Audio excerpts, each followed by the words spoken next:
Muy buenas tardes, puede iniciar con su presentación.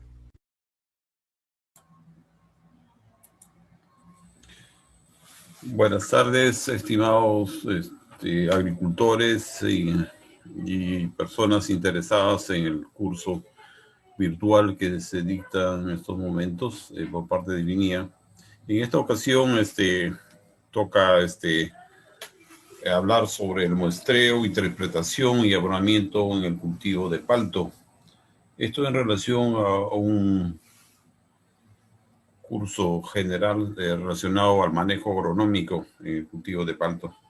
En esta ocasión vamos a hablar en primer lugar sobre el palto desde sus inicios, sobre la fertilización y el abonamiento, ¿no? Relacionado. Vamos a ver sobre lo que es el análisis del suelo, el muestreo y su interpretación.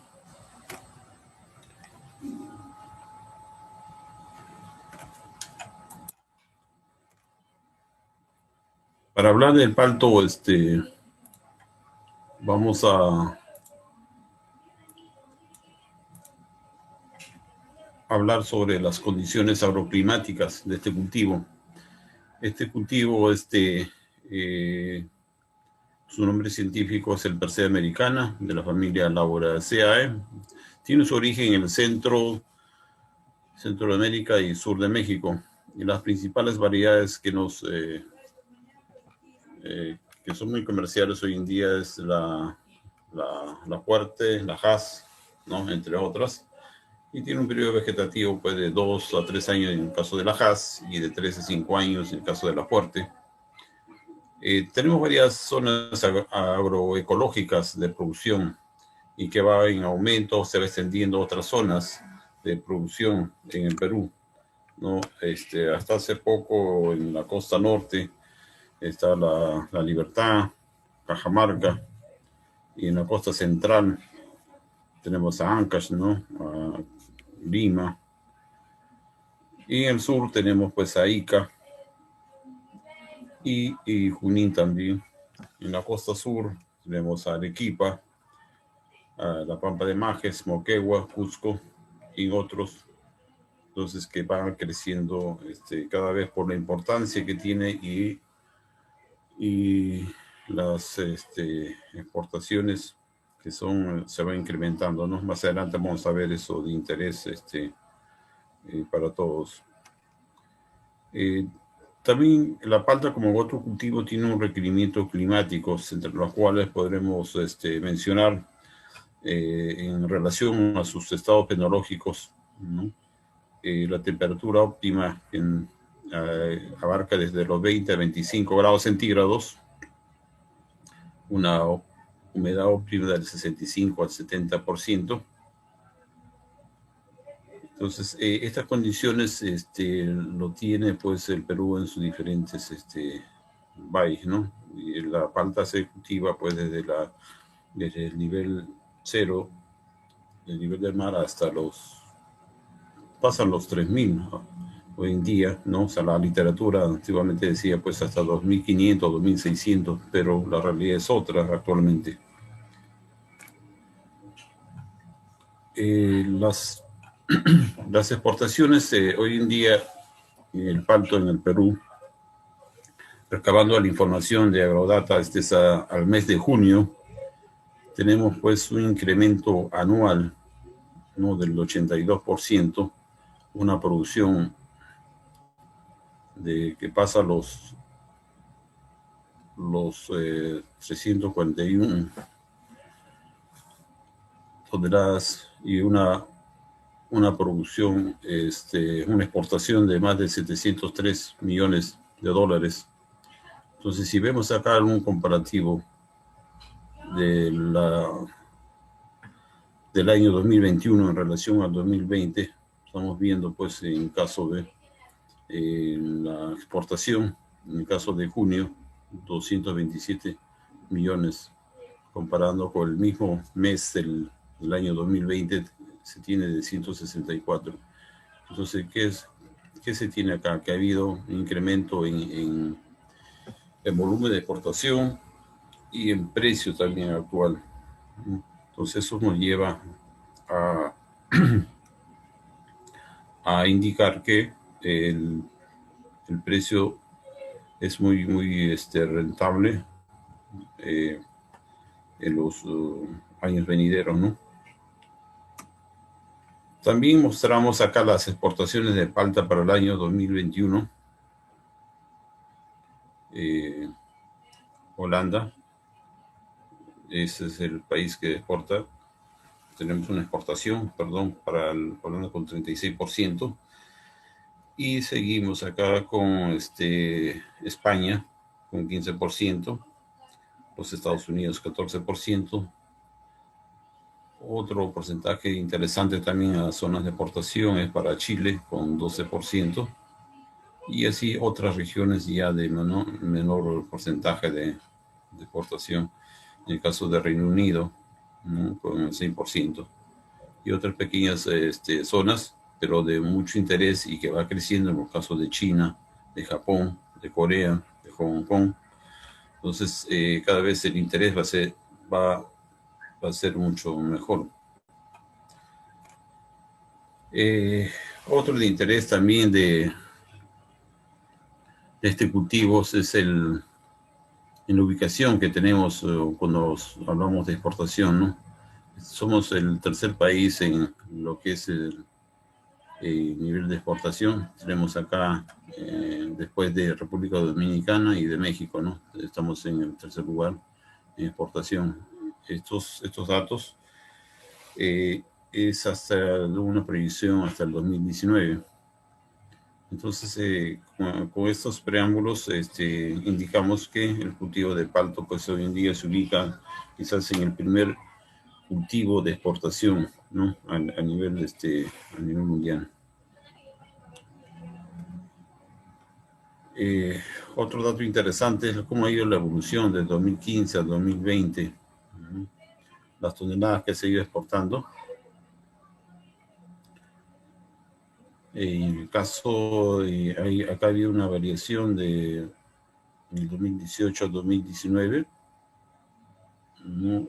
Cómo ha ido bajado, pero aún así, como hemos visto en el gráfico anterior, los incrementos han ido mejorando.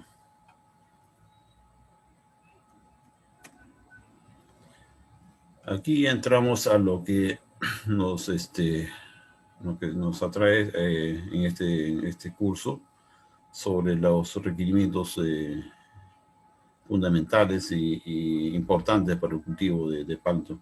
En este caso son los requerimientos edáficos que vamos a ver, ¿no? Sobre diferentes condiciones que debería tener el suelo, ¿no? Salinidad, profundidad, acidez, ¿no? Drenaje, la periodicidad y textura. En el caso de la salinidad, vamos a ver primero la diferencia de cómo estamos ubicados en un tipo de suelo. Para esto es muy importante el análisis. En este caso, la salinidad, lo más importante es que tenga un resultado de hasta el 2 milisiemens por centímetro, pero no está de más si tenemos suelos que pasan los 2 a 4 de milisiemens por centímetro de conductividad eléctrica. Podemos hacer mejoras en estos suelos. Pero si ya tenemos suelos que pasan los 4 milisiemens, ya son suelos con, digamos, con limitación severa ya, o fuertes medidas de manejo que habría que hacer, ¿no? Entonces no se lograrían los resultados adecuados.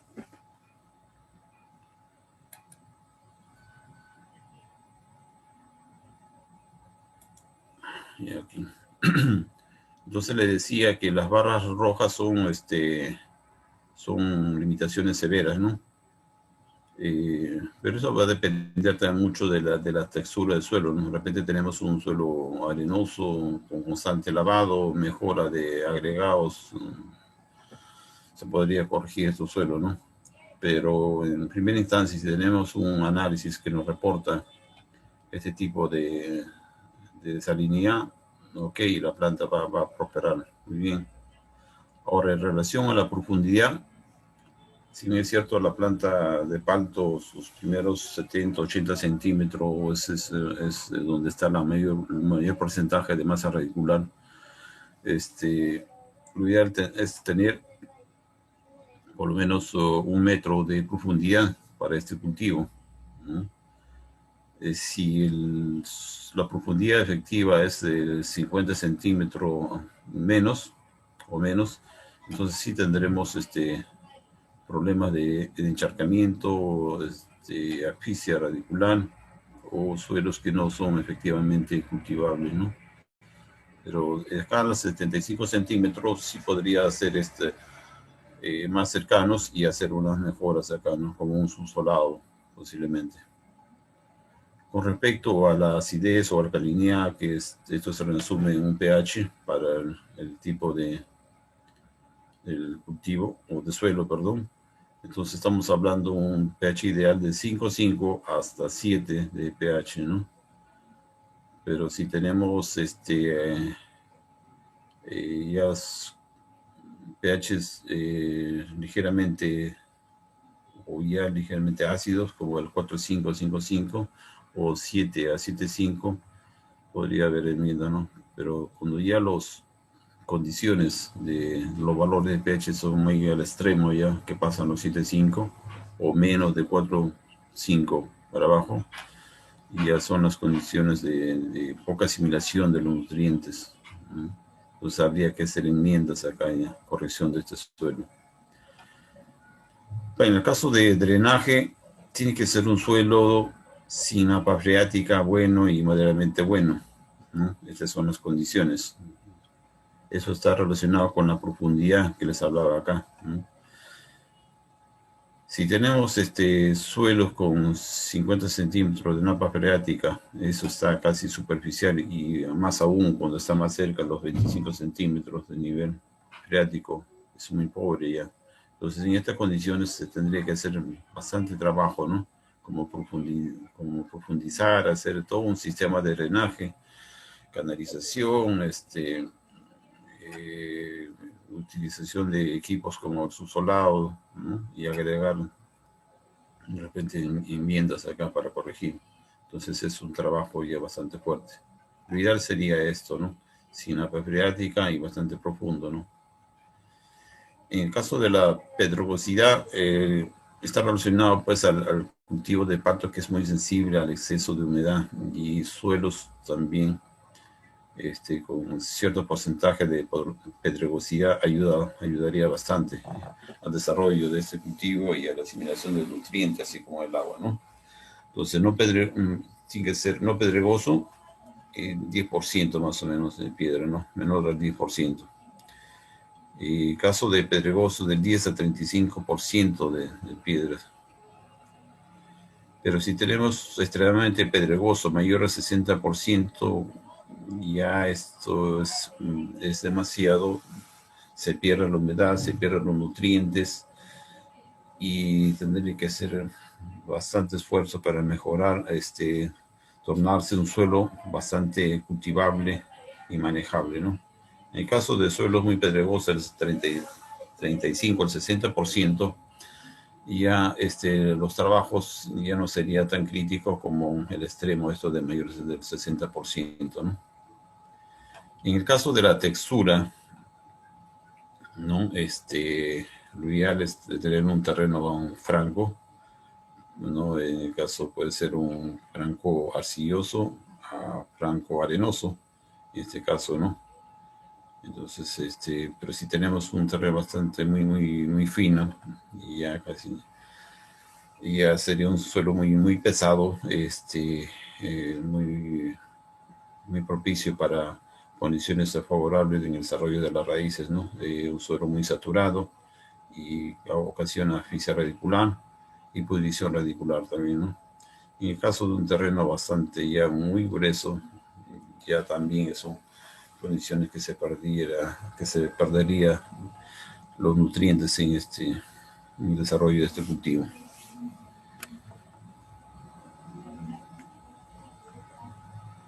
Bueno, los objetivos del muestreo consiste pues en obtener una muestra representativa de estos suelos cultivables y que esto nos va a permitir a ver, ¿no?, las concentraciones de nutrientes que hay en estos suelos, ver sus propiedades físicas, químicas, que influyen en el desarrollo y la producción de estos cultivos. Ahora, para sacar el muestreo, tenemos que identificar la zona de muestreo y el número de submuestras. Lo que se lleva a un laboratorio es la muestra representativa. Es una muestra que va a identificar el lote, de la propiedad, de la zona donde se va a instalar o se ha instalado un cultivo. Ahora, en estas diferentes zonas vamos a encontrar, pues, diferentes zonas o subzonas con diferentes características, ¿no? Como vemos en el dibujo, en la gráfica, vemos, por decir, suelos oscuros, y la parte alta de repente suelos pedregosos, suelos salinos, otros con árboles. Entonces, cada zona son distintos para sacar el muestreo. Y es así que, dependiendo de estos tipos de suelos, vamos a hacer el recorrido, ¿no? ¿Cuántas números de submuestras habría que sacar para coger la muestra final, que es la muestra representativa? Ahora, cuando se realiza el recorrido para el muestreo, hay diferentes formas, ¿no? ¿Cómo debemos planificar? Puede ser en cuadrícula, en zigzag, en X, de varias formas, ¿no? Y lo más ideal o sugerida es este recorrido en zigzag, porque desde que inicias de un punto, caminas unos 20, 25 pasos, haces el segundo muestreo, ¿no? Y siguiendo el siguiente recorrido también hasta completar todas las zonas que se va a muestrear. Para realizar este trabajo de muestreo, si bien es cierto, la práctica es sencilla, pero hay que darle la debida importancia, ¿no? Porque se recalca eso, porque no está de más decir, no siempre es el laboratorio es lo que va a determinar lo mejor en los resultados o tener los mejores equipos o especialistas. Si la muestra no está bien cogida, no está bien tomada, entonces las muestras, los resultados de estas muestras a analizar van a ser las muestras que han sido dejadas en el laboratorio, ¿no? Entonces hay que planificar todo un plan de muestreo. En este caso hay que identificar la localización, ¿no? Y para esto hay aparatos como el GPS, podemos identificar la altitud, la latitud de las parcelas a muestrear. Hay que identificar el terreno. Un área mínima de una unidad de muestreo puede ser de 1 hasta máximo 5 hectáreas. Esto significa, si yo tengo 3, 4 hectáreas, pero esas 3, 4 hectáreas son, digamos, es homogéneo a la vista, es muy homogéneo en todo, ¿no? En color, en forma, por lo general. Entonces podemos coger una muestra representativa, y para coger esa muestra representativa tenemos que coger varias submuestras, ¿no? Que después lo vamos a ver. Ahora, dentro de la recolección de la información histórica de la parcela, hay que describir, ¿no?, datos como la siembra anterior, la aplicación de fertilizantes, qué abono se ha aplicado, el rendimiento de la campaña anterior y otras de importancia, ¿no? También hay delimitación de las unidades de muestreo. Entonces hay que elaborar un croquis, y este croquis se debe archivar como parte de un historial de ese lote, ¿no? En qué lote hay que identificar de dónde se han realizado estas muestras, qué zonas se muestreo, ¿no? Y ver sus características físicas, ¿no? Como color, pedregosidad, textura, entre otros. Entonces, entrando ya a lo que es el análisis, como le decía, la importancia que tiene. Entonces, los análisis comprenden partes fundamentales: la obtención de la muestra, los análisis en el laboratorio, la interpretación de resultados y recomendaciones. De estos 3 puntos, la primera es la más importante de todas, la obtención de la muestra. Si la muestra está mal tomada, si la muestra representativa es simplemente unas submuestras o máximo de 4 puntos o 5 puntos que le hayan sacado su terreno, eso no es una muestra representativa, es parte, ¿no? Porque las muestras que se van a llevar a un laboratorio, al analizar, al determinar cada elemento nutricional, lo que se va a coger son pequeñas cantidades, gramos de muestra, ¿no? Máximo 2.5 gramos. Entonces imagínense ustedes, por más cantidad que traigan a un laboratorio, lleven a un laboratorio, la muestra tiene que estar bien tomada, ¿no? Lo que es el análisis laboratorio, ya se compete a los especialistas de un laboratorio, y luego viene la interpretación, los resultados y las recomendaciones o sugerencias, ¿no? Ahora, dentro de este paso de hacer el muestreo, es importante contar con los materiales y herramientas. Tenemos para el muestreo de suelos, muestradores de suelos que vemos en esta gráfica. Son diferentes formas de muestradores, ¿no? Y que esto sí, para cualquier tipo de suelo van a ser útil. Se tiene que contar también con lámpara recta, eso sí, que tiene que estar limpio, sin óxido, ¿no? Con el análisis químico, en su mayoría. Contar con 2 bolsas plásticas. Estas bolsas plásticas, una para llenar la muestra, la mezcla ya de la muestra representativa, y la otra se va encima, entre bolsa y bolsa va la etiqueta.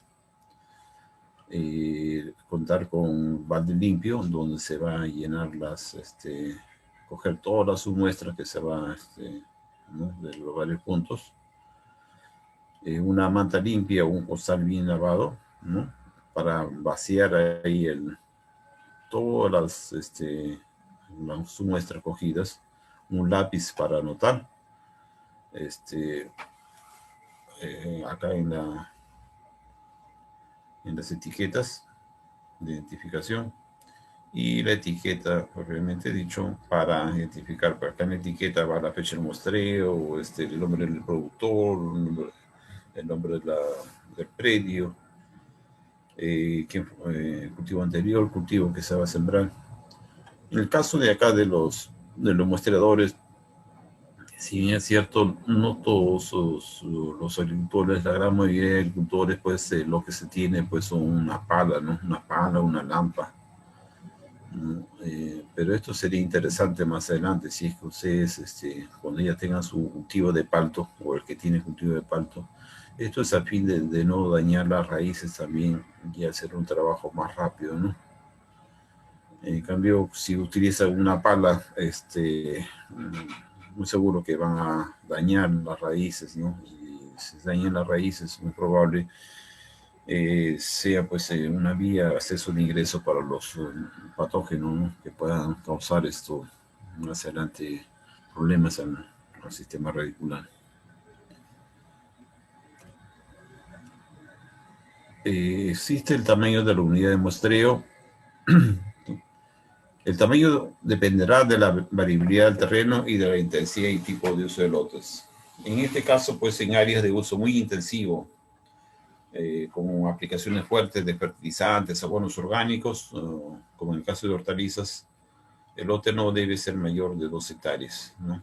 Al principio yo le hablaba de 1 a 5 hectáreas, pero si tenemos en esas condiciones de uso, entonces es preferible este máximo de 2 hectáreas, ¿no? En caso del número submuestra, esto también va a depender del tamaño del lote del muestreo, ¿no? Si es decir, si tenemos un lote de 1 hectárea versus 4 o 5 hectáreas, entonces habrá mayor número de muestreo, de toma de muestra. Como dice acá, mientras mayor sea el lote, mayor número de submuestras serán necesarias. Existen los pasos de toma de muestras, de la submuestra del suelo, ¿no? Primeramente se elabora el croquis, es decir, si vemos que es una hectárea, diremos, pues vamos a coger como ejemplo 20 puntos. Estos 20 puntos son las 20 submuestras que se tienen que seguir. Al iniciar el recorrido, entonces lo que se sugiere es de forma de zigzag en todo el área. Luego, en cada punto que se señala, se debe hacer esto, ¿no? Lo primero, limpiar ligeramente la superficie. Cuando hablamos de limpiar ligeramente la superficie, no significa que tenemos que profundizar, ¿no? Coger 5 a 10 centímetros del suelo, no. Solamente se debe limpiar ligeramente, como dice, ¿no? La superficie, es decir, limpiar lo que está encima, palillos, rastrojos, piedras, hojas, todo lo que no sea tierra, ¿no? Una superficie ligera, superficial. Una vez limpio ya esa área, que puede ser unos de 60 por 60, por decirlo como un ejemplo, ¿no? Debemos abrir un hueco en forma de V a la profundidad de 30 centímetros. Cuando decimos a una profundidad de 30 centímetros, significa que si empezamos con el 30 centímetros, todos los puntos a muestrear tienen que tener esa profundidad, no ser menos, de repente 10, 20, de repente otro sea 40, ¿no? Todo de la misma profundidad, ¿no? En un terreno homogéneo, como ya lo hemos dicho, ¿no?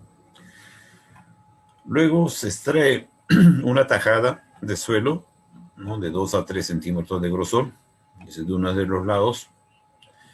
Luego, con la ayuda de un cuchillo o algo parecido, solamente se separa la parte central, ¿no? Y luego se elimina los lados, ¿no? El derecho e izquierdo. Luego los pasos anteriores se repetirán cada toma de su muestra hasta completar los 20 puntos que habíamos planificado inicialmente.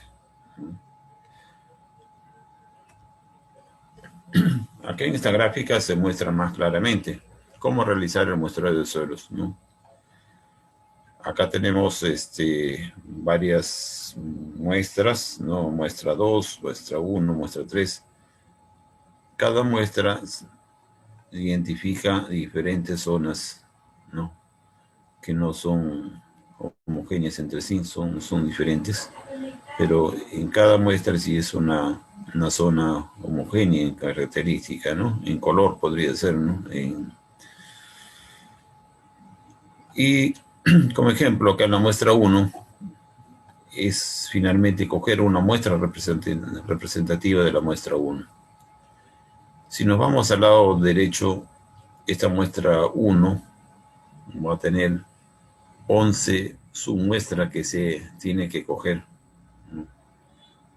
El conjunto o la suma de toda esta submuestra nos va a dar la muestra total, la muestra representativa. Esa muestra representativa finalmente tiene que ser pues identificada y una cantidad máxima de 1 kilo, ¿no? Medio kilo es suficiente para llevar a un laboratorio. De igual forma también, acá en la muestra 2, tiene 12 submuestras que se han acogido, ¿no? Entonces, como verán, este es un muestreo de forma, recorrido es en forma de zigzag, ¿no? Calculo será pues unos 20 pasos o más o menos, sin moverse. Entonces, es recorrer toda la zona de área de cultivo. Acá vemos mucho mejor, ¿no? Abrimos el hoyo en forma de V y de uno de los lados se saca una tajada, pues, ¿no? De 3, 4 centímetros. Acá el señor empezó de atrás y está haciendo todo un recorrido, ¿no? Ya va a terminar y cada su muestra que hace va recogiendo y va vaciando acá al balde, un balde limpio, ¿no? Acá nuevamente el lado derecho se repite la figura, ¿no? Coger una muestra, una porción, y esa porción luego con la pala extendida se eliminan los bordes de cada lado y se queda con la parte media. Esa parte media es lo que se va ingresando al balde.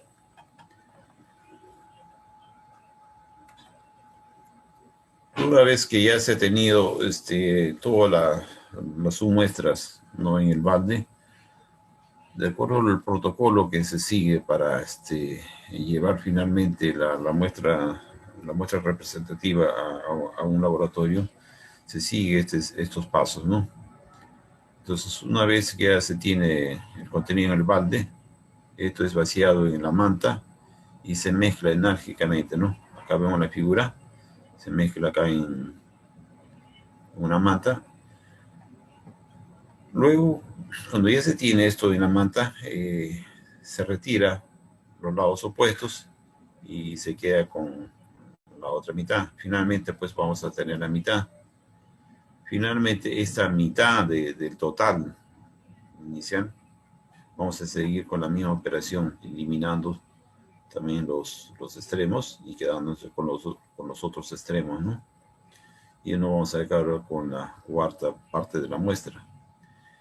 Y esta operación tenemos que hacerlo hasta llegar al medio kilo o algo más, ¿no? Que es el peso suficiente para hacer los análisis, ¿no? Hasta un análisis completo de suelos. Puede ser que un terreno también sea pedregoso, ahí sí les sugiero que el peso sea un poco mayor, ¿no? En lo posible, claro está, que retiren ustedes todas las piedritas que podría haber, ¿no? Para no hacer el peso en vano.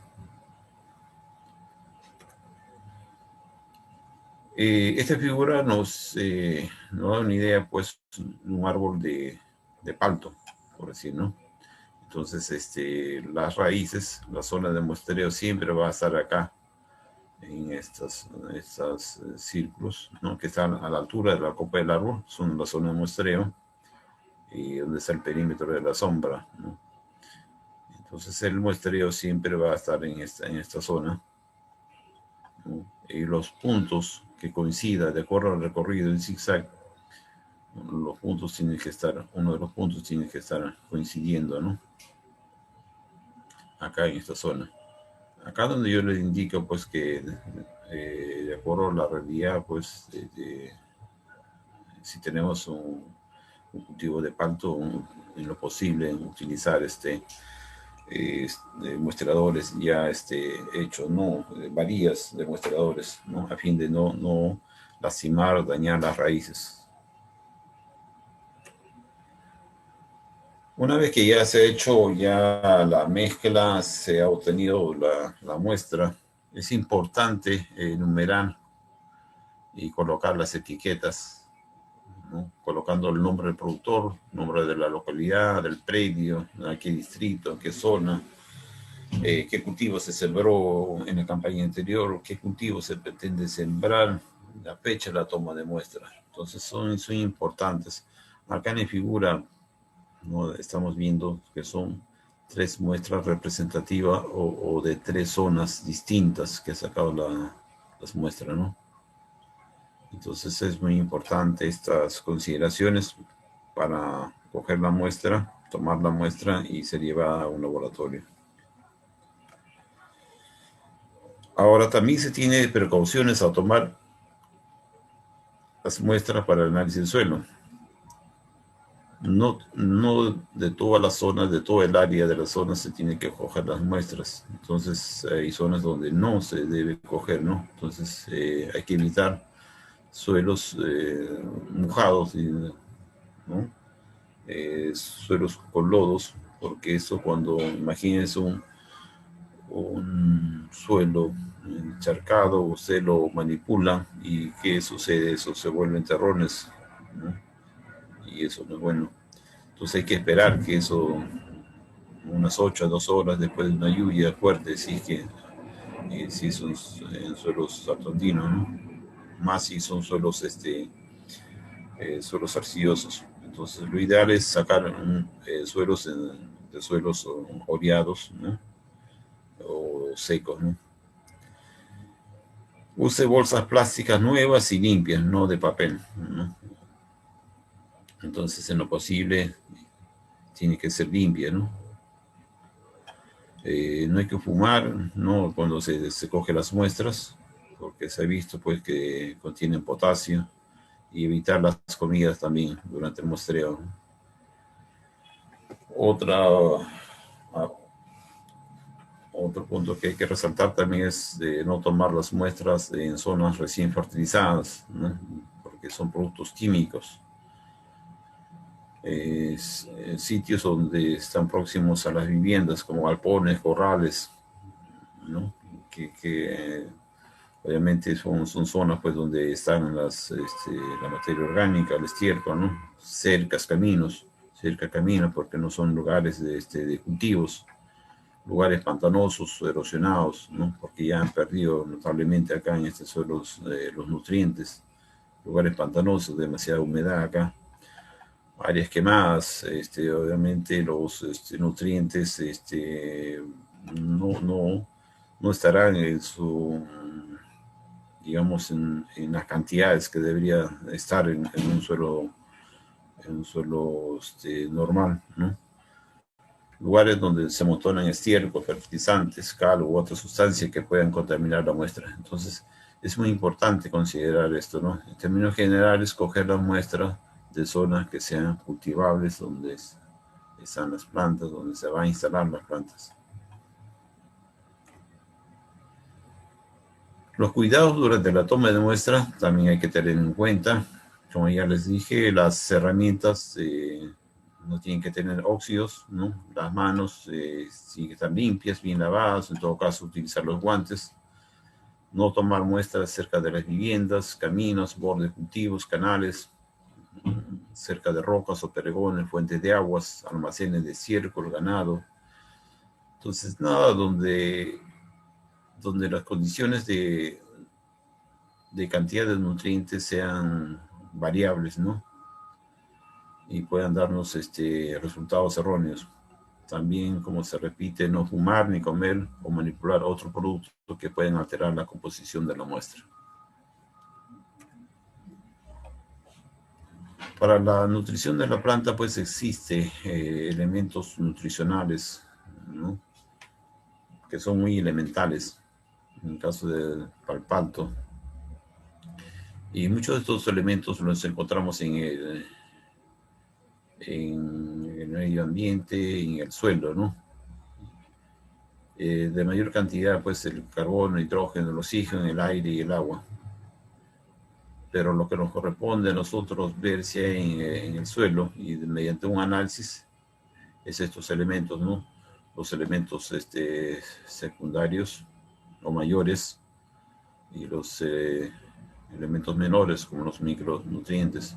En el caso de los macronutrientes, los principales tenemos el nitrógeno, fósforo y potasio, y luego tenemos también ya en menor cantidad de calcio, magnesio y azufre. Y los microelementos tenemos a los fierro, a los microelementos como el fierro, el cobre, el zinc, boro, manganeso, molibdeno, cloro, cloruro y silicio, ¿no? Entonces, cada uno de estos elementos son muy importantes, ¿no? En menor o mayor cantidad son muy importantes para el desarrollo del cultivo de palto.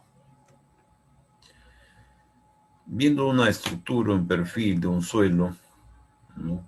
Vemos la importancia que tiene las características edáficas, ¿no? De acuerdo a la evolución del suelo, cómo ha ido desarrollándose con el tiempo, con las condiciones de clima, cantidades de microorganismos y diferentes condiciones apropiadas, vamos a ver las cantidades, los incrementos, cómo ha ido mejorando ese tipo de suelo, ¿no? De acuerdo a cómo va las primeras, digamos, capas, son los suelos más ricos, digamos, ¿no? En contenido de nutrientes. en relación a un suelo en formación que la etapa más profunda, en la zona más profunda, si vemos en este perfil. Entonces, acá vamos a ver pues mejor condiciones de color. Si vemos un color oscuro, vamos a decir pues que es un suelo orgánico, ¿no? O un suelo claro, de repente un suelo con bastante carbonato de calcio, con un pH muy alto. La textura también, ¿no? Generalmente se forma ya un suelo bastante franco, una estructura también ideal para la consistencia de las raíces, ¿no? Buena permeabilidad, buen drenaje.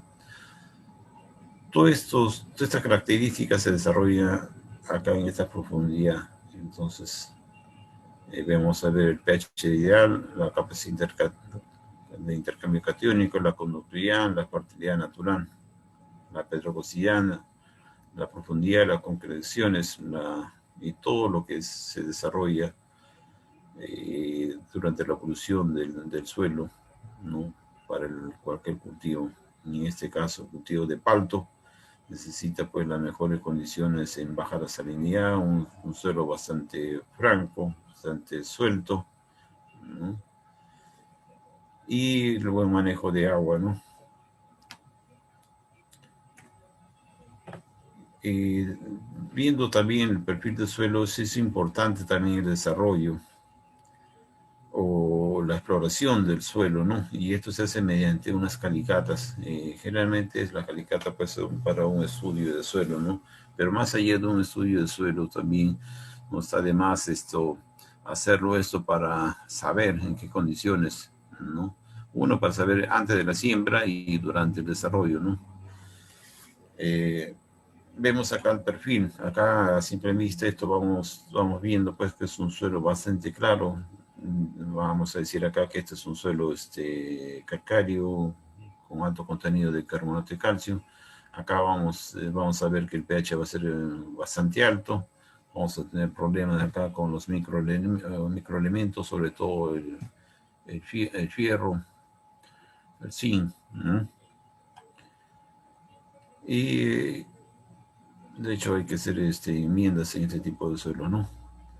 Otro también, cuando nos aventuramos y sembramos, y esto no nos damos cuenta, de repente cavamos los 80 centímetros, no vemos nada, pero más al fondo, ya quizás 1 metro, ya vamos a ver esto, ¿no? La napa freática muy alta ya. Eso nos ayuda a ver una calicata, ¿no? Acá es un intento de hacer una calicata para ver todo el perfil y hacer los análisis, ¿no? Ahora, cuando se hace la calicata también se observan diferentes zonas muy notorias. Entonces, en cada zona, en cada horizonte, se va a analizar, coger las muestras, pues para ver pues, cómo está su contenido de pH, materia orgánica, principalmente, ¿no? Otro, uh, Otra calicata también que se puede hacer es cuando ya se tiene una planta, cómo es para ver la disponibilidad de un riego, ¿no? En este caso, riego por goteo, qué tanto humedece, de repente es demasiado o le falta también. Entonces, para ver, y va a estar relacionado con las horas de riego también, ¿no? Y con el desarrollo del cultivo.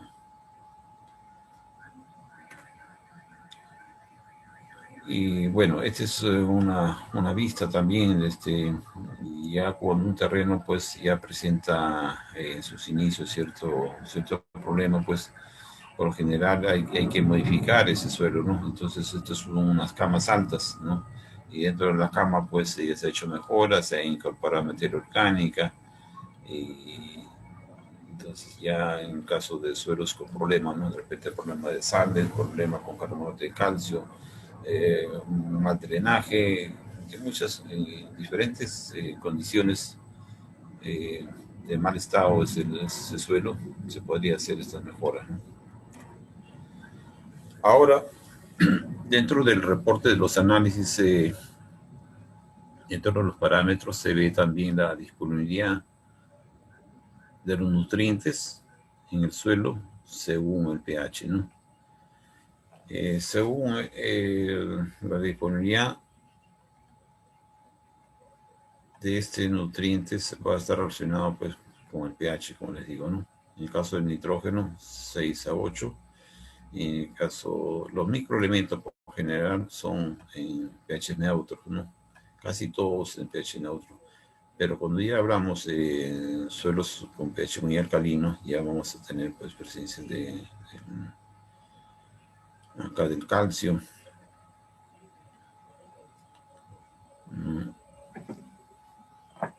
En el siguiente gráfico vamos a ver otro aquí. La disponibilidad de nutrientes, ¿no? ¿Cómo se les da la disponibilidad de nutrientes? En el caso del nitrógeno, la alta disponibilidad está con un pH de 6 a 7,5.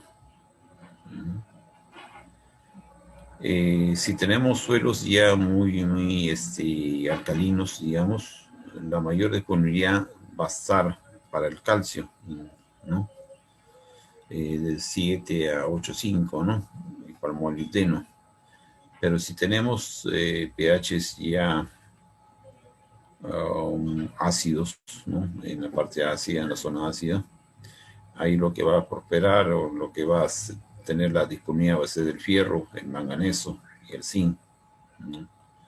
Por eso les hablaba yo en la diapositiva anterior que si vamos a tener un pH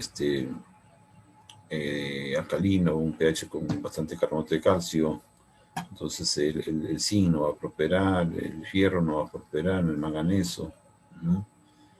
El cobre tampoco, o sea, es decir, en suelos con pH muy altos, los microelementos no van a ser asimilables.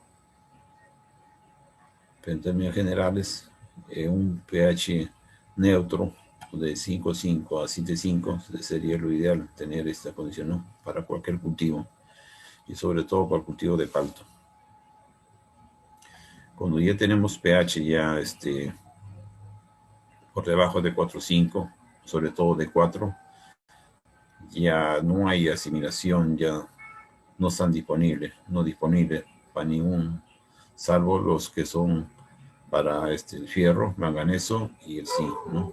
Para los demás no son, perdón, para disponibles.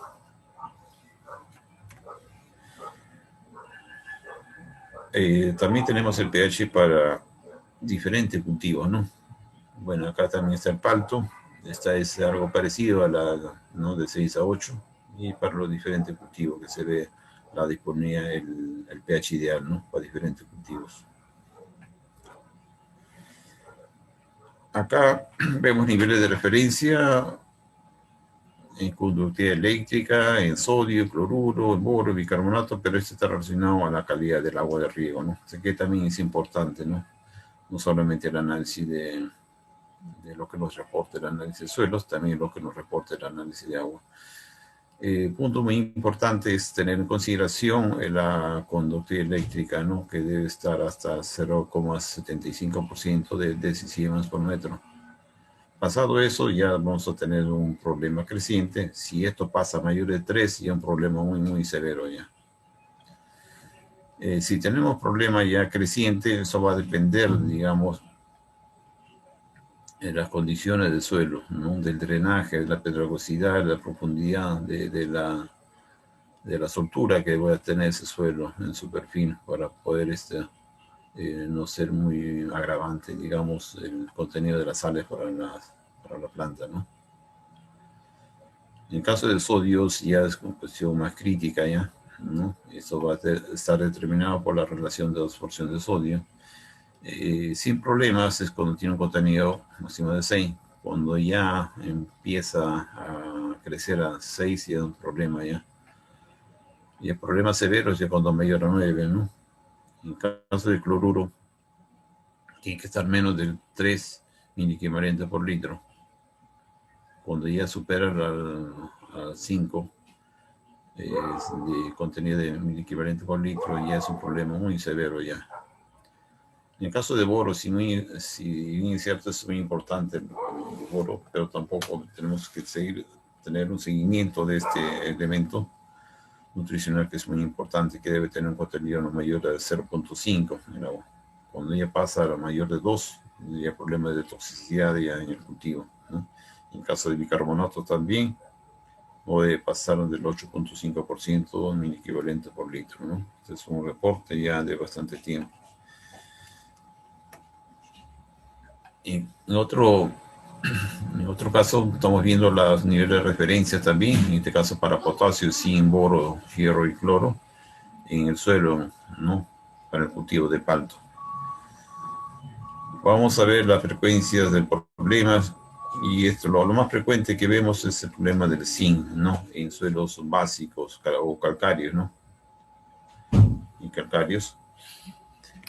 Otro problema frecuente que vemos es también la presencia de cloruro, también es en suelos salinos, ¿no? El pH en suelos básicos y calcáreos, ¿no? Cuando ya pasa al mayor o igual a 7.5%, ya hemos dicho ya que en estos pH mayores a 7.5 vamos a tener problemas con los microelementos, ¿no? Lo que va a prosperar van a estar ahí pues lo del calcio, el molibdeno, el manganeso, el magnesio, perdón. En el caso de agroconductividad es un poco frecuente, pero en suelos salinos, y la saturación de calcio, de sodio, ya eso se va a ver también en suelos calcáreos y suelos salinos, ¿no?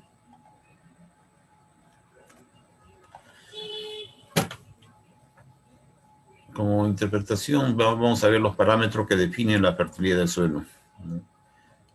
Tenemos acá la materia orgánica que nos va a llevar finalmente al contenido de nitrógeno, el fósforo disponible y el potasio disponible, ¿no? Para ver el contenido de alta materia orgánica, diremos cuando esto pasa del 4%.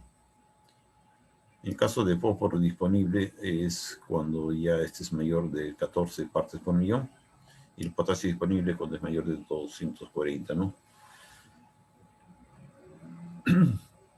Un porcentaje de materia orgánica en condiciones de nivel medio está de 2 a 4%, el fósforo disponible de 7 a 14 y potasio disponible de 100 a 240 partes por millón. En caso de si las condiciones son de un nivel bajo para materia orgánica, esto va a estar dado por la cantidad de 2%, menor al 2%. En el caso de fósforo y potasio, menos del 7 y 100 partes por millón respectivamente, ¿no? Ahora, como estamos hablando del cultivo de palto como parte de introductoria, porque más adelante ya van a desarrollarse ya los siguientes cursos sobre el mismo manejo agronómico, las podas, control fitosanitario, bueno, y muchas labores, ¿no?, de agronómica que hay en el cultivo de palto. Pero lo importante es esto, señalar, ¿no?, sobre las características de 3 polingertos.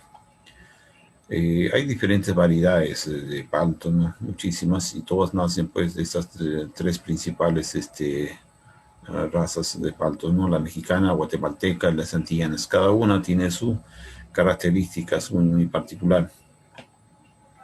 Digamos, si de una vez ya analizado el suelo y se tienen los resultados, por decir, se tiene suelos pesados o baja aireación, ¿qué escoger, no? Entonces sería escoger una raza mexicana como portainjerto. No, si tenemos un suelo muy salino, digamos, hoy en día pues está en incremento portainjerto de los antillanos, ¿no? Pero si estamos en país interandino, puede ser la raza mexicana. Muy bien. Si tenemos suelos con carbonatos muy altos, digamos, generalmente que son en costa, ¿no?, en costa central, los antillanos también sería lo ideal, ¿no?, y una resistencia media, los mexicanos.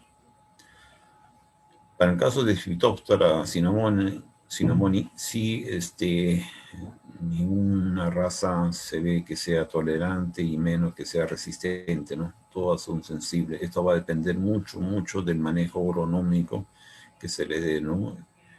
manejo de suelo, o control fitosanitario, manejo de riego sobre todo, las bajas temperaturas también, muy sensibles, ¿no? Eso es muy sensible en caso de los antillanos, no es recomendable, digamos, para valles de mucha altura. De repente para valles intermedios podrían ser los mexicanos, ¿no? Que son más resistentes. Entonces, estas son características muy importantes que se debe tener en cuenta cuando se escojan los portainjertos. Ahora, cuando hablamos de variedades, nos referimos principalmente a la variedad Hass y la variedad fuerte, ¿no? En este caso, la variedad Hass pertenece a la raza guatemalteca. La fuerte es una mezcla entre mexicana por guatemalteca, ¿no? El tipo de flor, el tipo A en el caso de Hass y en el caso de fuerte es el tipo B. Lo que se refiere a la producción, el Hass es muy buena, mucho mejor que la fuerte, que es buena, ¿no? En el caso de fruto, la Hass es mediana, ¿no? De 150 a 250 gramos de peso, ese es un calibre que puede tener. En caso de fuerte, pues hay de 180 hasta 320 gramos. Se sabe pues que hay hasta 3 tipos de fuerte, ¿no? La mediana y la super fuerte, ¿no? También el fruto mediano, ambos son medianos. Color de fruto, la Hass es verde y la fuerte es verde opaco. El grosor de la cáscara es gruesa en el caso de Hass y semigruesa en el caso de fuerte. En el caso de sabor, ambas es muy bueno, ¿no? Y tienen distintas épocas de cosecha, pues de marzo a octubre en el Hass y de fuerte de abril a enero.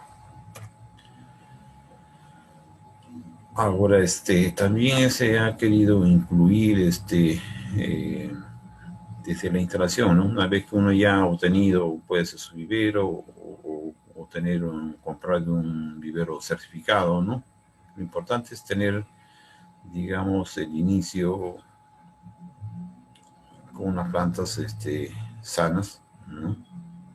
Evitar, digamos, que pueda tener cualquier contacto que pueda dañar a futuro el cultivo de palto, ¿no? Entonces las plantas se deben llevar al campo cuando haya alcanzado la madurez del último brote vegetativo y no sucede rotación activa, ¿no? Entonces ya este palto, como vemos en la figura, ya está listo para llevar, ¿no? Acá en los viveros de repente semanas atrás han estado pequeños, no era propicio, entonces cuando ya está de buen tamaño, después llevar a un campo para instalar definitivamente. Pero previo a esto, pues se tiene que pasar por un periodo de aclimatación. Entonces eso puede durar pues, de 3 a 4 semanas. Una vez que ya está aclimatado este plantón, ya se puede llevar al campo. Entonces, para la mejor época para realizar el trasplante a campo definitivo es al final del invierno.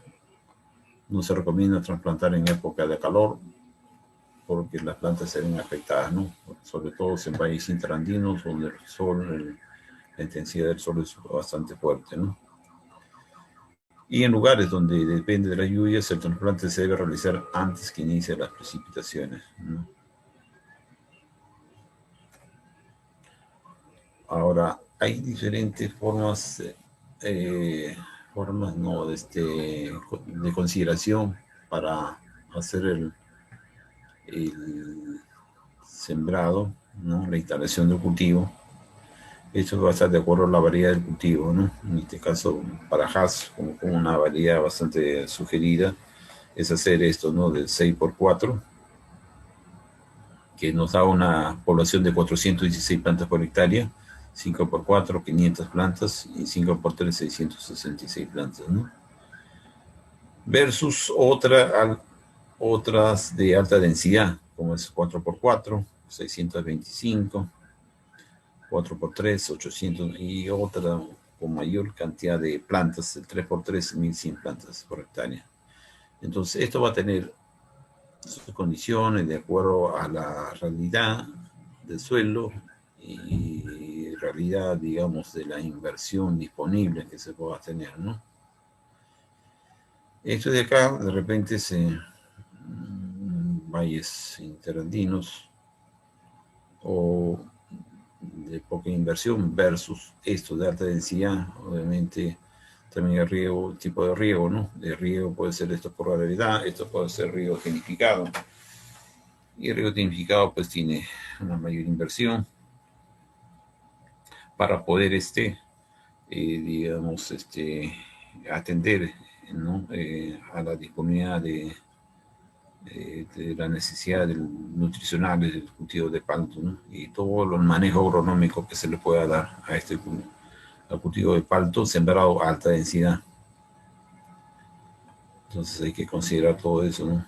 De repente por la cantidad de plantas decimos, no, vamos a tener más número de frutos, mayor kilo por planta, mayor tonelaje por hectárea, pero al final cuando no podemos manejarlo adecuadamente en pos de la disponibilidad de riego, la disponibilidad de nutrientes para la cantidad de número de plantas, entonces mejor optamos por esta, la primera, ¿no? Eso es muy importante de considerar. Ahora, antes de iniciar el cultivo de palto, pues, obviamente se ha hecho toda una preparación del suelo, ¿no? Entonces, cuando ya se tiene el suelo, se hace, pues, unos hoyos, ¿no? Se cava, pues, una dimensión de 6 por 6 por 6 centímetros, ¿no? Puede ser menos, ¿no? De 30, 40, pero se ha visto, por general, cuando ya se aplica, pues, enmiendas o lo ideal es tener este distanciamiento, ¿no? Y otra también porque el sistema radicular esté más suelto, no esté muy compacto. Entonces se sugiere pues que en dicha poza se mezcle de 10 a 15 kilos de materia orgánica, pero esta sí, la materia orgánica tiene que estar compostada, es decir, ya transformada. ¿Y qué pasa si ustedes aplican un estiércol como se ha hecho ya pues en otras ocasiones y los resultados son lamentables hoy en día, ¿no? Sin descomponer, aplican, echan el agua y comienza la fermentación y la temperatura se eleva a 60, 70 grados centígrados, imagínense, queman raíces, se queman tejidos y ingreso seguro de los patógenos, ¿no? Y esto causaría daños posteriores, ¿no? Al sistema radicular y muerte de la planta en su totalidad. Hay que desinfectar los hoyos con sulfato de cobre, ¿no? En eso se sugiere 40 gramos por mochila, aplicar todas las paredes y el fondo del hoyo, ¿no? Eso es lo ideal sería.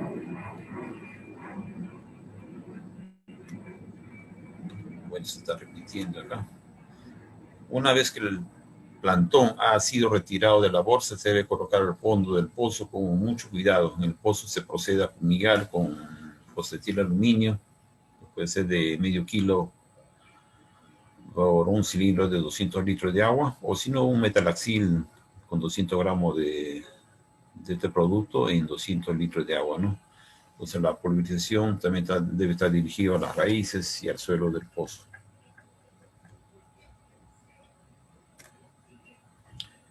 El riego es importante desde sus inicios, ¿no?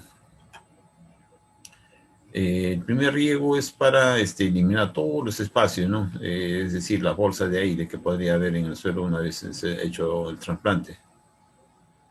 Aplicar unos 15 a 20 metros cúbicos en función al tipo de suelo también, ¿no? Un suelo muy pesado es un suelo digamos, muy compacto, no abusar del agua, se me echa muy ligeramente. Luego que ya del riego viene la otra parte, ese es el tutoreo, donde nos permite direccionar las plantas en los primeros años de crecimiento. Para esto, también esto es importante tener la cortina rompe viento, pero de todas maneras siempre hay que colocar una varilla ¿no? Puede ser un carrizo, caña brava, una medida de 1,5 metros a 2 metros. También tiene que desinfectarse. Se introduce en una profundidad de 30 centímetros o la profundidad adecuada para que eso quede bien estable y compacta, ¿no?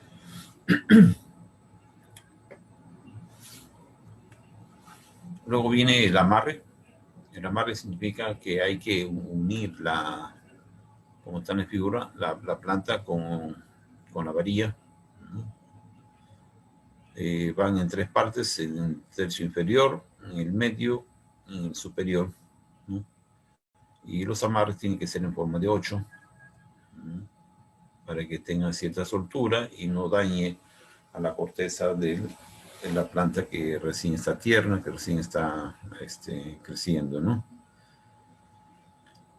Y el amarre del tercio medio debe quedar por encima del injerto, ¿no? Este es el amarre del tercio medio. El pintado es muy importante también, sobre todo en zonas donde el sol es muy fuerte. Se realiza para evitar los cánceres con las altas temperaturas. Y el pintado se realiza del tercio medio hacia abajo, ¿no? Hasta del tercio medio hacia abajo, esa es la protección, ¿no? Cogiendo acá todo el injerto. Es muy importante.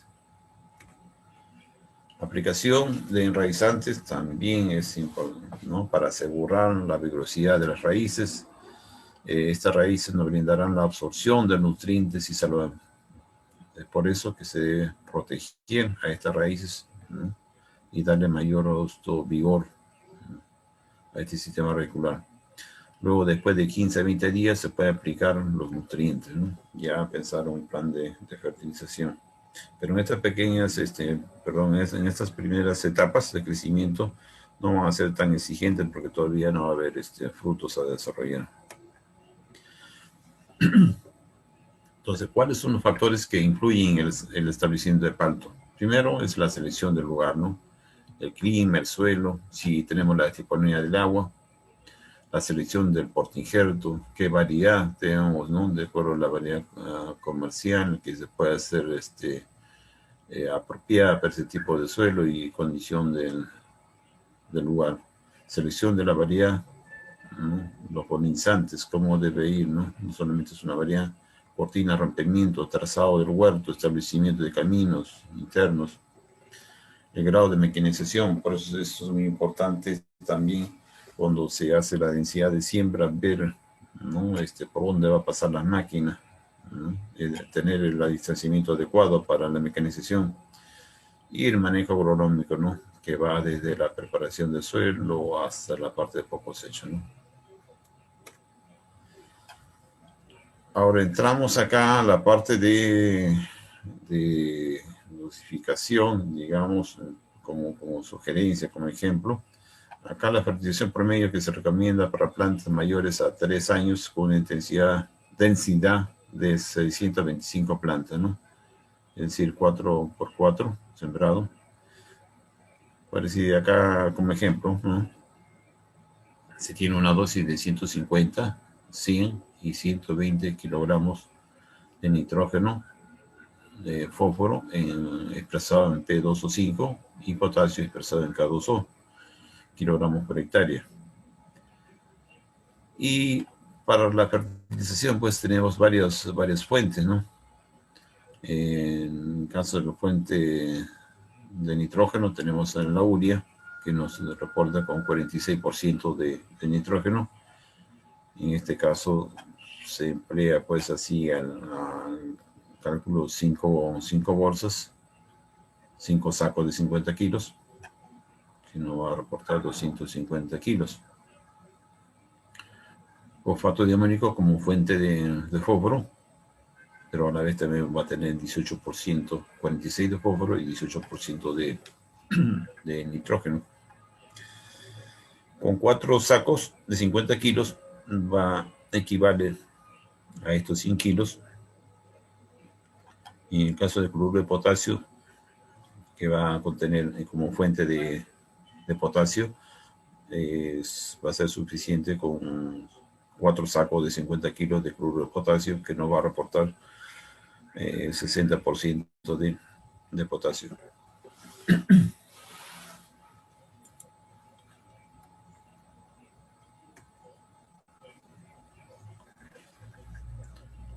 Ahora,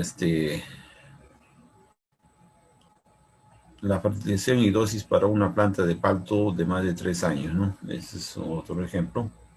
Que tenemos acá la fuente de urea, fosfato de amonio, cloruro de potasio. Nos indica que por cada planta tenemos que agregar 400 gramos de urea, 320 gramos de fosfato de amonio, 320 gramos de cloruro de potasio. Y que esto debemos distribuirlo en 3 partes, ¿no? Primera dosis, segunda dosis, tercera dosis. Si vemos acá que este gráfico, las 3 dosis son con las mismas cantidades. En el caso de la urea, de estos 400 gramos, tenemos 13 gramos, 13 gramos, 13 gramos para cada dosis. Igualmente también para el fosfato de amonio, igual el cloruro de potasio, ¿no? En total, las 3 dosis va a tener la misma cantidad. Este es para darnos cuenta de que no siempre es así, ¿no? Muchas veces puede ocurrir eso, ¿no? Cuando no tenemos un análisis, cuando no tenemos una orientación, cuando nos acercamos de repente a un vendedor un poco confiable, lo que quieren ellos vender, ¿no? Y te dicen, aplícale por planta y lo divides en partes iguales en 3 dosis, ¿no? Pero una, que es esa lo que le estoy diciendo, de que no tenemos el análisis, otros que no son la dosis adecuada, no es el momento oportuno, hay varias formas de aplicación. Entonces, esto acá lo vamos corrigiendo ya, ¿no?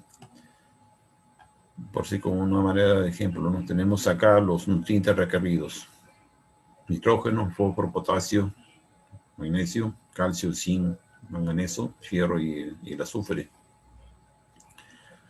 A todos tenemos que dar el 100%, ¿no? Pero tenemos que respetar su estado fenológico. Cada estado fenológico tiene su exigencia, su momento, ¿no? de recibir, su momento de asimilación, ¿no? Y el tipo de suelo también que tiene, ¿no? Donde está sembrado, ¿no? El pH que tiene el suelo, ya hemos visto que es muy importante para la asimilación de los nutrientes. En este caso del nitrógeno, el 45% lo vamos a dar al inicio de la floración, el 40% en el crecimiento y desarrollo del fruto y el 15% en el fin de desarrollo del fruto. En total hace el 100% del contenido de nitrógeno, ¿no? En caso de fósforo, por ser un elemento nutricional, digamos, no activo, digamos, eso sí, es una sola aplicación, el 100%. Inicio de floración también coincide con inicio de la formación de raíces, de la masa radicular. Entonces, esas raíces tienen que estar sanas en lo posible para que esté turgente y pueda asimilar todos los nutrientes que hay en el suelo en lo posible. En caso de potasio, sí podemos darlo en fracciones, ¿no? Uno es en floración, el 30%, el 40% en el crecimiento y desarrollo del fruto, y el fin de desarrollo del fruto, un 30%. Nos da 30, 40, 30, 100% de potasio. En el caso de magnesio, 100% en el fin de floración y cuajada. En el caso de calcio, 50% de floración y 50% de fin de floración y cuajado, ¿no? En total es el 100%. En el caso de los microelementos, ya como el zinc, el manganeso, el fierro y además el azufre, ya es todo es en el fin de floración y cuajada de fruto. Entonces, esta tabla, esta sugerencia está mucho mejor que la que les presenté anteriormente, ¿no? Entonces, y si tenemos un riego tonificado, quizás sea más extendido el fraccionamiento ya, ¿no? Entonces, esto para ver la importancia que tiene el análisis, tipo de fertilizantes, de acuerdo a la condición del suelo, ¿no? Acá esta es una tabla también, ya fue tomada del ingeniero que en paz descanse Uridaga, ¿no? Donde sugería, pues, dentro de un programa para la fertilización de palto, considerando del año 1 hasta el año 8. ¿No? Vean ustedes, en el primer año, como les decía, la planta no desarrolla pues todavía fruto alguno, ¿no? Entonces es una fertilización de mantenimiento del cultivo, digamos, ¿no? 30-30-30 en el caso de nitrógeno, fósforo, potasio. Acá en el segundo año ya se va incrementando ya un 50%, ¿no? En relación a nitrógeno y potasio, ¿no? Acá ya ligeramente sube el fósforo. En el tercer año ya sube sube un poco más en el caso de nitrógeno y potasio. Pero si ustedes se fijan acá más adelante, ¿no? La cantidad de fósforo no va a variar. Es decir, el palto no es muy exigente en fósforo, pero sí ya al tercer, cuarto año ya se va a ver frutos, entonces ya va a haber requerimientos de nutrientes, entonces siempre va a haber aumento. Siempre la cantidad de nitrógeno ligeramente va a ser mucho mayor que la cantidad de potasio, ¿no? Esta es una tablita para darnos cuenta cómo es la exigencia del cultivo. Y esto se mejora pues con un análisis de suelo, ¿no? Un análisis de suelo, la buena interpretación y la buena sugerencia de dosificación de acuerdo al tipo de suelo que se tiene. También hay otras fuentes orgánicas, ¿no? Como en el caso del guano de isla también. Acá Agrurural tiene su sugerencia, ¿no? De las plantas en crecimiento, gramos por planta, ¿no? También de 1 año hasta 8 años. En el caso del nitrógeno, fósforo, potasio, ¿no? Su incremento. Y tiene dos opciones de guano de isla, ¿no? Estos kilogramos por plantas y kilogramos por hectárea, ¿no?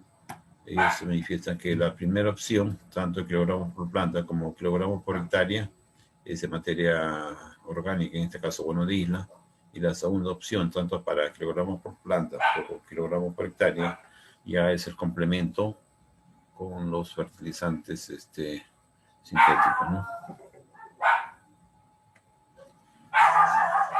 Ahora vamos a pasar rápidamente lo que es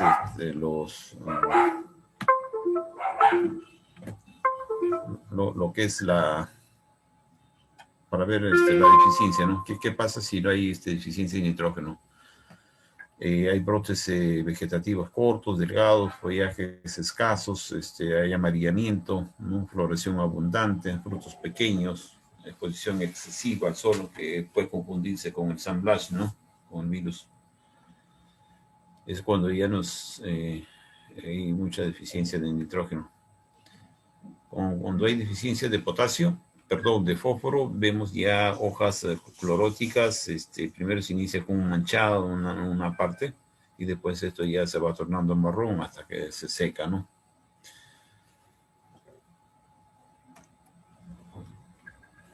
Otra característica también es el color de las hojas, ¿no? Ya hojas color púrpura, rojizas, moradas, ¿no? Y hojas lanceoladas también.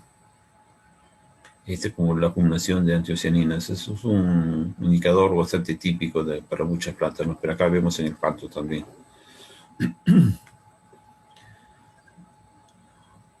Acá cuando ya es el exceso de fósforo ya, ¿no? Ya se presenta hojas lanceoladas, ¿no? Estiradas. Eso son cuando hay exceso de fósforo. Acá se muestran las hojas de palto con deficiencia de potasio, Y acá es distinto al del fósforo. Acá sí son los bordes y sobre todo la punta se vuelven necróticas, se secan y se caen, ¿no? Se deforman estas hojas. Empiezan así con esas manchas. Y otra característica típica son ya de los frutos deformes con cierta protuberancia, ¿no? Es por es por la deficiencia de potasio. También por la deficiencia de potasio, aparte de los frutos ya deformes, se ven en la parte basal manchas necróticas y las raíces ya, perdón, el palto o el fruto, ¿no? Ya se ven raicillas negruzcas, ¿no? Sobre todo en zonas donde están cercanas, digamos, a un canal de riego, se ve muy fuerte esto, ¿no? Entonces se pierde estos nutrientes ahí.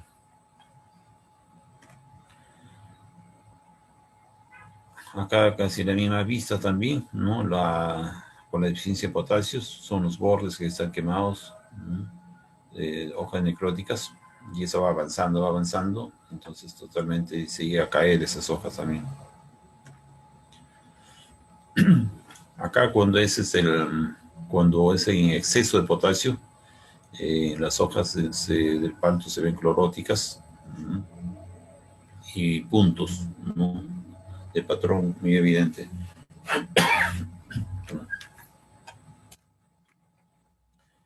En caso de calcio, muy parecido también a la deficiencia del potasio.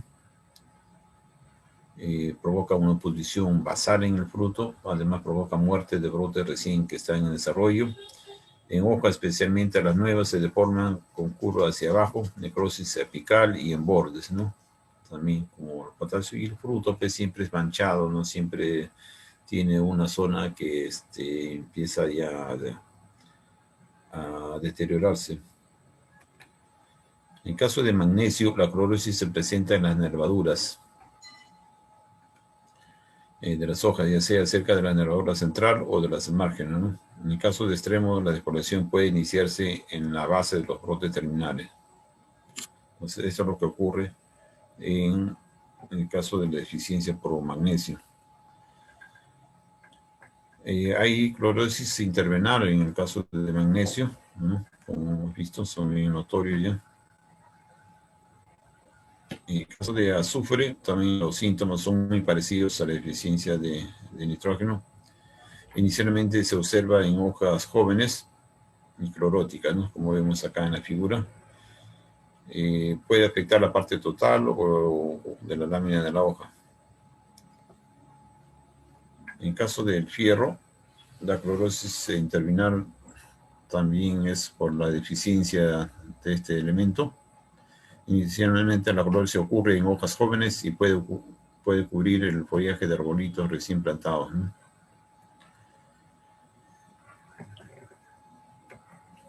En el caso de cobre,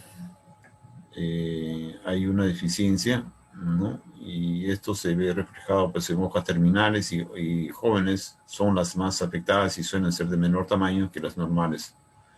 Hay un acortamiento también de internudos y muerte apical de crecimiento.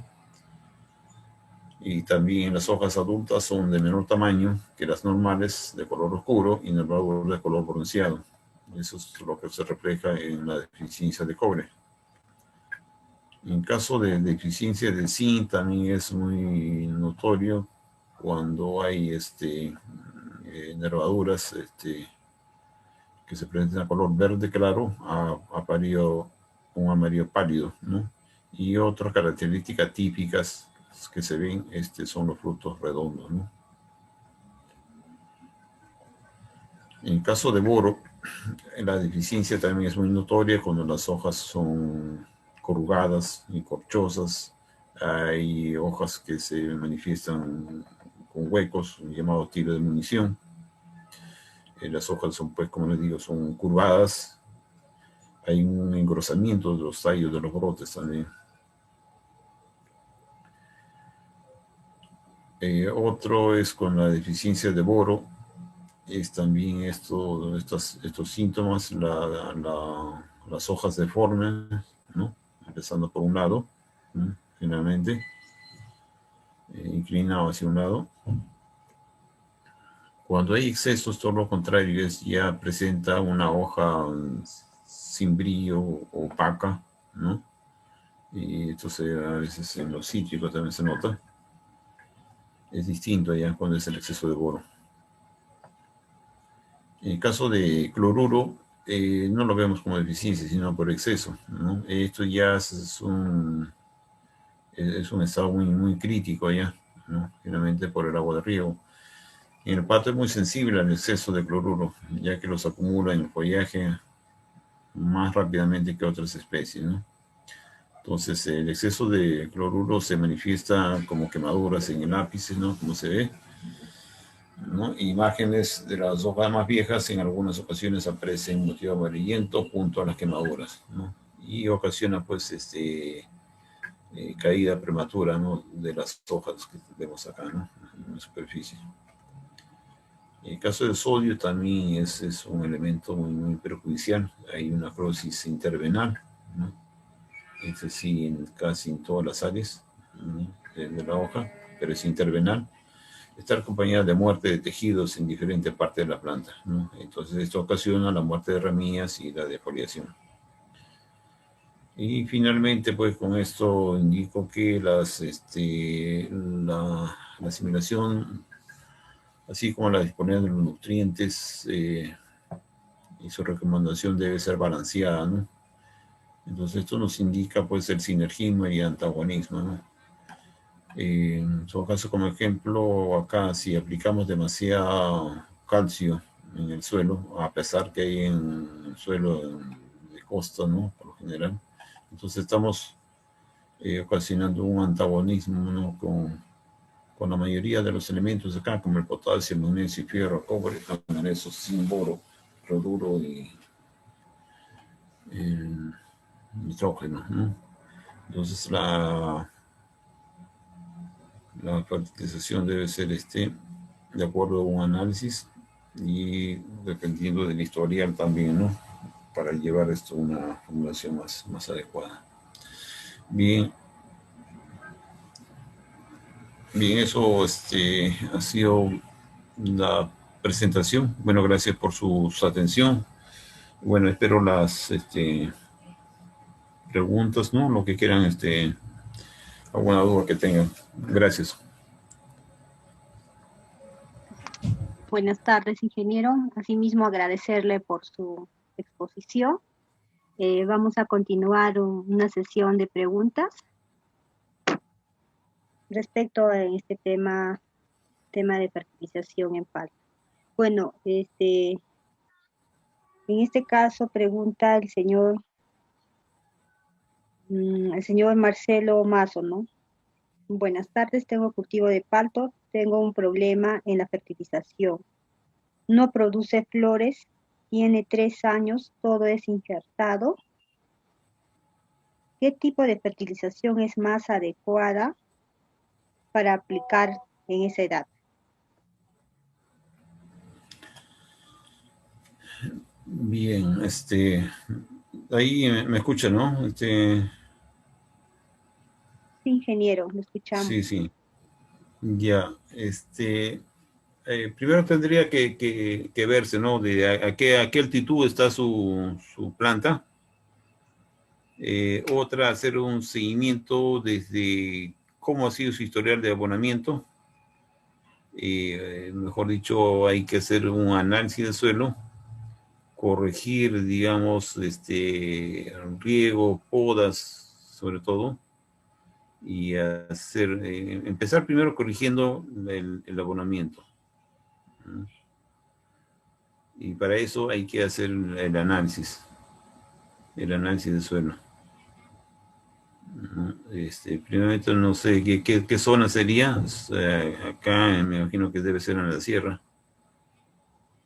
Si florea, si tiene lo suficiente también porcentaje de polinizantes o plantas polinizadoras, ¿no?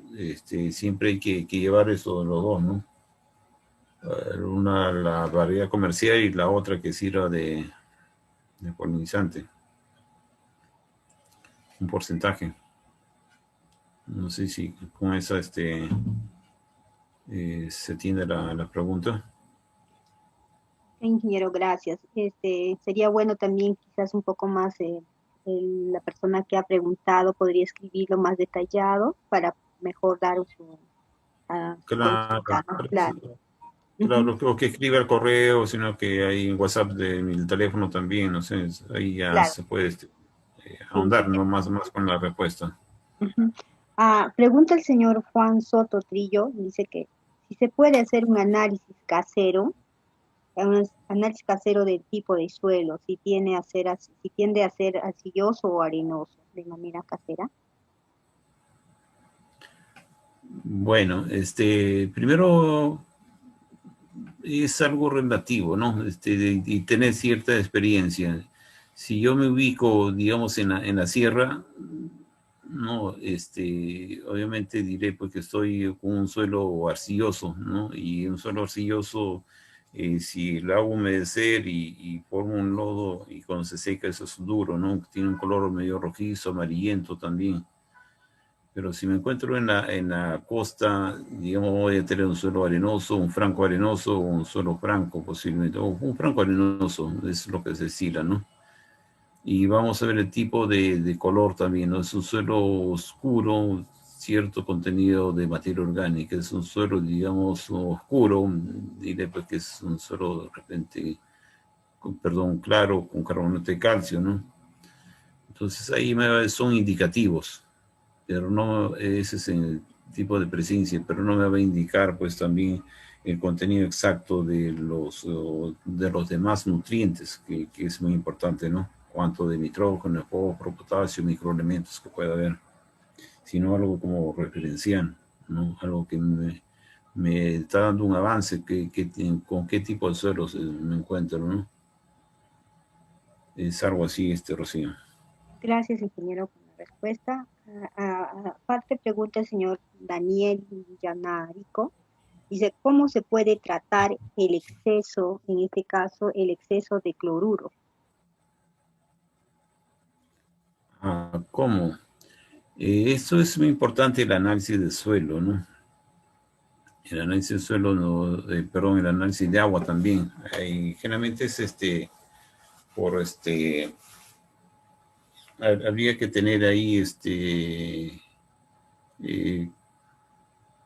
que tener, digamos, algunas mejoras ahí en el tipo de suelo, ¿no? Para que esa agua no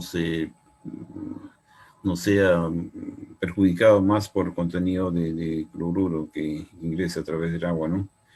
Entonces, para eso, dentro de la gráfica había, pues, figuras como las camas altas, ¿no? Que ayuda bastante. Y eso no será, pues, al 100%, pero sí baja un buen porcentaje, ¿no? Una cama alta, pues, lo elevas a unos 60, 80 centímetros de altura, pero antes haces un buen susolado, un buen drenaje. Y entonces, esto ya aplicas materia orgánica y todas las enmiendas, ¿no? Y regulas si tienes un riego por goteo, utilizas acidificantes, le das el pH adecuado. Entonces, de alguna manera vas fortaleciendo ya y utilizas pues patrones también que sean un poco más tolerantes, resistentes a esas condiciones de suelo, ¿no? Es algo así, Rocío, a la pregunta. Bueno, ingeniero, gracias. Asimismo, agradecerlos a los participantes y creo que hemos empezado, vamos a hacer 3 etapas de este curso de manejo agronómico en el cultivo de palto. En esta parte, la primera parte que fue el día de hoy, estamos dictando el tema hemos dictado la parte de fertilización, interpretación, en este caso del tipo de abonamiento, ¿no?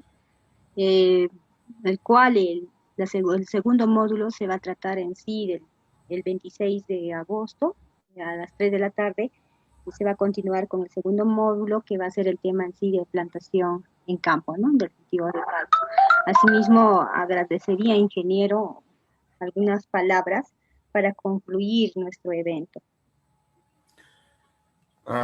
Bueno, sí, Rocío, darte las gracias, ¿no? Por la invitación, creo que ya, como te comentaba hace unos minutos, en las mañanas, me hubiese gustado que tuviese más tiempo como para preparar, pero no está de más en las siguientes, etapas de este desarrollo se pueda, seguir, ¿no? Con la mejora de estas exposiciones. Y bueno, y agradecer a los participantes, ¿no? Que Linía está para atendernos, ¿no? Esa es la razón de nosotros como profesionales, como agrónomos.